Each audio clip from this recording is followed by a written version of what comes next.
इस पूरी ऑर्गेनाइजेशन को चलाने के लिए आप नीचे डिस्क्रिप्शन से हमारे ऐप को डाउनलोड कर सकते हैं, जिससे कि लॉ स्टूडेंट्स को, लॉयर्स को और आम आदमी जो लॉ जानना चाहता है वो पेड क्लासेस का लाभ ले सकता है। नमस्ते सदा वत्सले मातृभूमे। खुशखबरी की बात यह है कि योगी आदित्यनाथ जी ने, जो मैंने कल आह्वान किया था लव जिहाद को लेकर, और ऑनरेबल इलाहाबाद हाई कोर्ट का जो पीछे एक मुस्लिम लड़की जिसने हिंदू कन्वर्जन किया था विवाह को लेकर और विवाह करने के उद्देश्य से, मैंने उसका पूरा इंटरप्रिटेशन किया था कि कैसे ऑनरेबल इलाहाबाद हाई कोर्ट का जजमेंट अभी रेलिवेंट नहीं लगता है और इसमें बड़े संशोधन की आवश्यकता है। पार्टियों को ऑनरेबल कोर्ट जाना चाहिए, ऑनरेबल सुप्रीम कोर्ट जाना चाहिए, और या फिर लेटेस्ट पिटीशन फाइल करनी चाहिए, लेटेस्ट पेटेंट पिटीशन। क्यों? क्योंकि उस जजमेंट को, जिसका नाम Priyanshi versus state of Uttar Pradesh है, प्रियांशी और एलिस उनका जो पुराना मुस्लिम नाम, और उसकी पैरिटी मिलाई गई थी ऑनरेबल इलाहाबाद हाई कोर्ट के ही फुल बेंच के जजमेंट के 2014 के 16 दिसंबर 2014 के फुल बेंच के जजमेंट की, जिसका नाम था नूरजहां बेगम एलिस,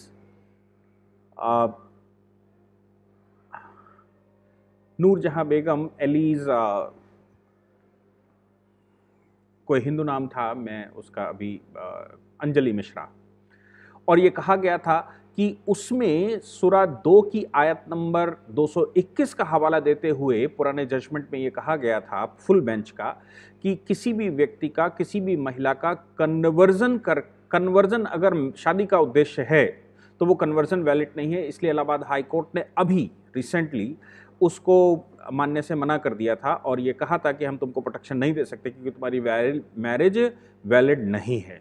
मैं आपको बता दूं कि जजमेंट तो काफ़ी पहले आया था ये इलाहाबाद हाई कोर्ट ने, लेकिन मैंने उसको कल कोट किया था क्योंकि मुझे वो कल मिला था और हमने उसको पब्लिश किया और पूरी पैरिटी बताई थी कि किस प्रकार इलाहाबाद हाई कोर्ट, मुझे लगता है कि कुछ चीज़ों पर ध्यान नहीं दे पाया जिस पर उसको ध्यान देना चाहिए था। आज मनी योगी आदित्यनाथ जी ने उत्तर प्रदेश के जौनपुर में एक बाईपोल इलेक्शन में जब वो जनसभा कर रहे थे तो उन्होंने जो स्टेटमेंट दिया, मुझे लगता है कि अगर वो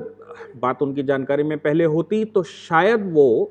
उसको अब तक बिहार के किसी जनसभा में या पहले भी जनसभाएं हो रही हैं उनमें वो बोल चुके होते। चूंकि हमने वो कल ही पब्लिश किया है, आज सुबह कुछ अपने कुछ उसको स्प्रेड आउट किया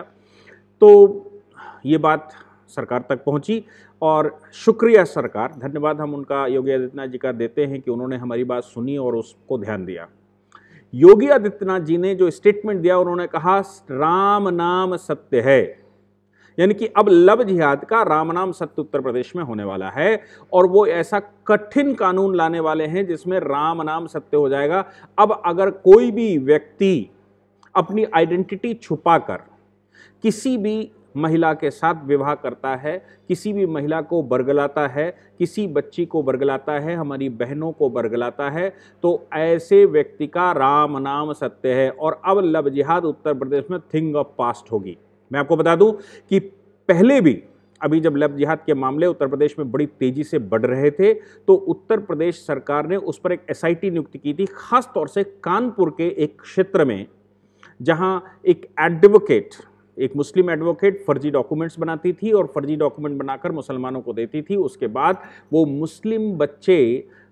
अगल बगल के स्कूलों में जाकर और हिंदू लड़कियों को किसी प्रकार फंसाते थे और फंसाने के बाद पूरी कम्युनिटी उनका साथ देते हुए, बहुत सारी बड़ी संख्या उनका साथ देते हुए उनके विवाह का अरेंजमेंट करती थी। और बाद में जब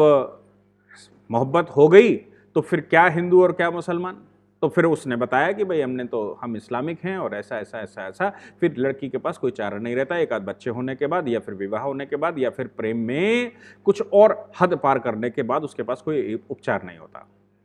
हम पहले भी आपको बता चुके हैं कि इस प्रकार के जो लव जिहाद के मामले हैं, इन पर बहुत बार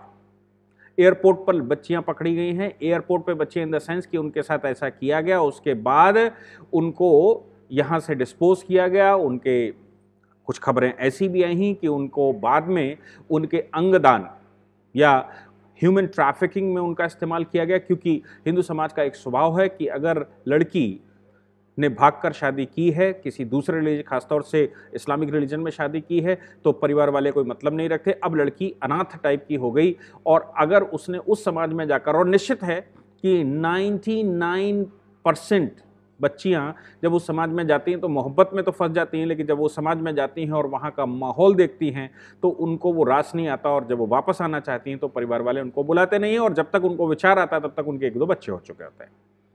चूंकि ट्रिपल तलाक का भी मामला था, इसलिए आसानी से उनको तलाक भी दिया जा सकता है, और वो मुस्लिम बच्चे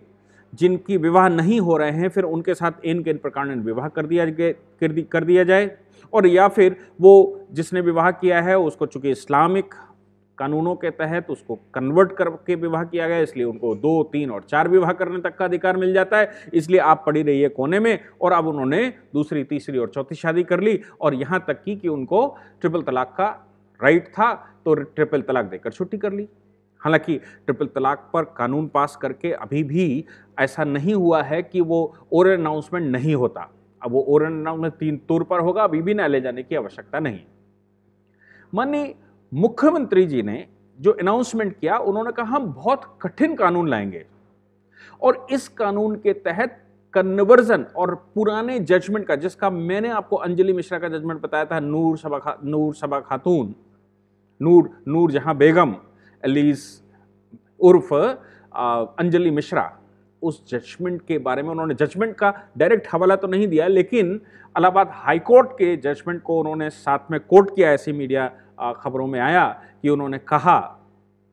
कि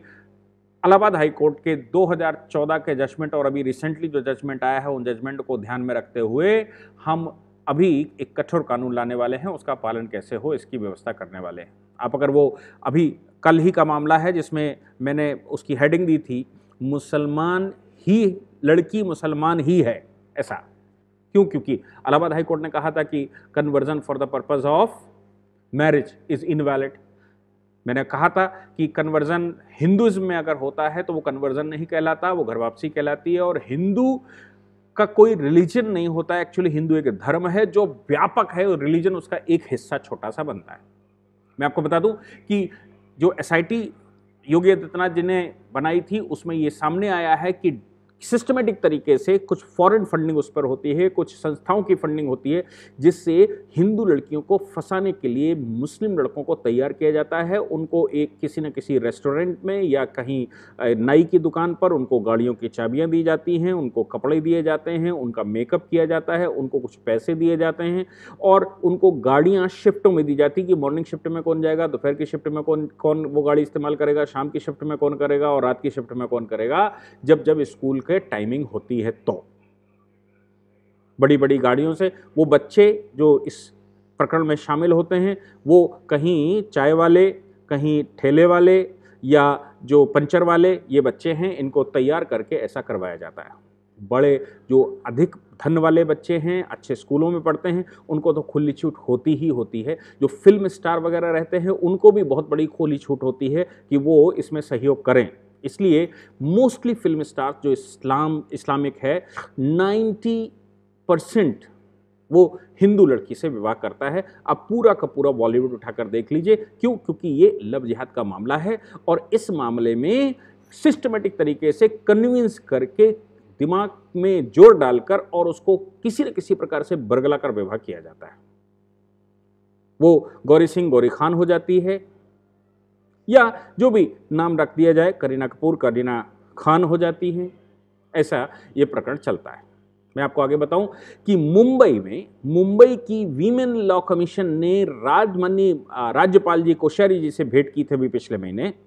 और उन्होंने कहा था कुछ दिन पहले ही कि मुंबई में लव जिहाद के मामले बढ़ रहे हैं, इसके लिए कोई ना कोई कानून की आवश्यकता है, आपको कुछ स्टेप लेना चाहिए। हालांकि उस पर बड़ा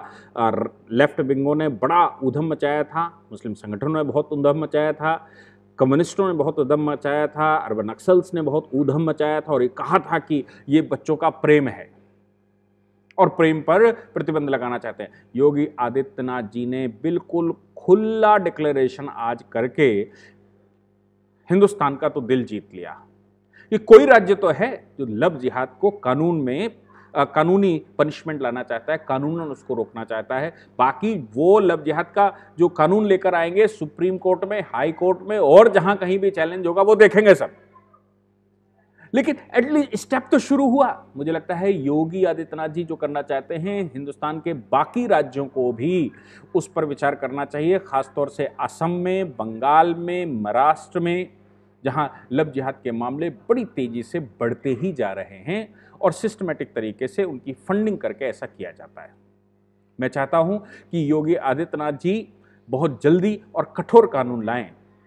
अगर उन्होंने हमारी स्पीच को सुनकर, हमारे लेक्चर को सुनकर या उनके किसी एडवाइज़र ने ऐसा किया है तो इस पर हमने पूरी रिसर्चें की हुई हैं, इस पर बड़ा काम किया हुआ है, अपने पास डॉक्यूमेंटेशन उसका है। तो अगर उनको हमारी मदद की आवश्यकता है तो अवश्य रूप में हम उनकी मदद करेंगे। Thank you very much.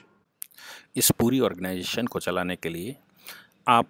नीचे डिस्क्रिप्शन से हमारे ऐप को डाउनलोड कर सकते हैं, जिससे कि लॉ स्टूडेंट्स को, लॉयर्स को और आम आदमी जो लॉ जानना चाहता है वो पेड क्लासेस का लाभ ले सकता है।